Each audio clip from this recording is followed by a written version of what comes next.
आगामी 10 जून को होने वाले राज्यसभा चुनाव को लेकर मंगलवार को चुनाव आयोग की तरफ से अधिसूचना जारी कर दी जाएगी। झारखंड में राज्यसभा की 3 सीटों पर चुनाव होना है। ऐसे में गठबंधन में अब राज्यसभा सीट को लेकर बयानबाजी जारी है। एक तरफ कांग्रेस गठबंधन के अंदर राज्यसभा सीट पर अपनी दावेदारी पेश कर रही है, तो दूसरी तरफ जेएमएम भी अपनी दावेदारी पेश कर रहा है। कांग्रेस के प्रदेश अध्यक्ष राजेश ठाकुर ने कहा है कि महागठबंधन में यह सीट कांग्रेस को देनी चाहिए। राज्यसभा चुनाव में गठबंधन दल मिलकर तय करेंगे कि किस पार्टी का उम्मीदवार राज्यसभा जाएगा।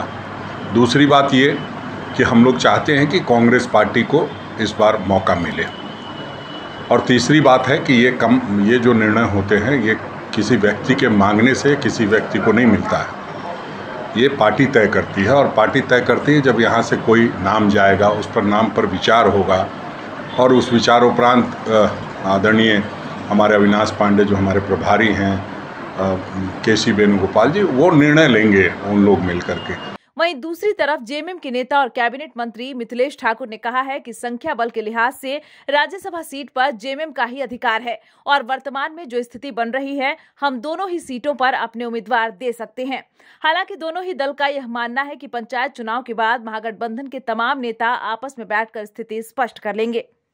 देखिए, हमारी गठबंधन की सरकार है, हमारा गठबंधन भी पूरी तरह से इंटैक्ट है और ये गठबंधन में बैठकर जो हमारे गठबंधन के शीर्ष नेता हैं उनके बीच बैठकर ये निर्णय ले लिया जाएगा और किसी तरह का कोई खींचातान, मुझे पूरी उम्मीद है कि कोई खींचतान कहीं से नहीं होगी। जो भी निर्णय होंगे सभी लोगों के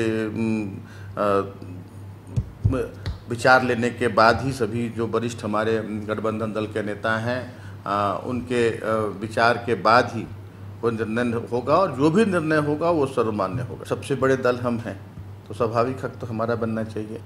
न्यूज़ विंग के लिए रांची से मनीष झा की रिपोर्ट।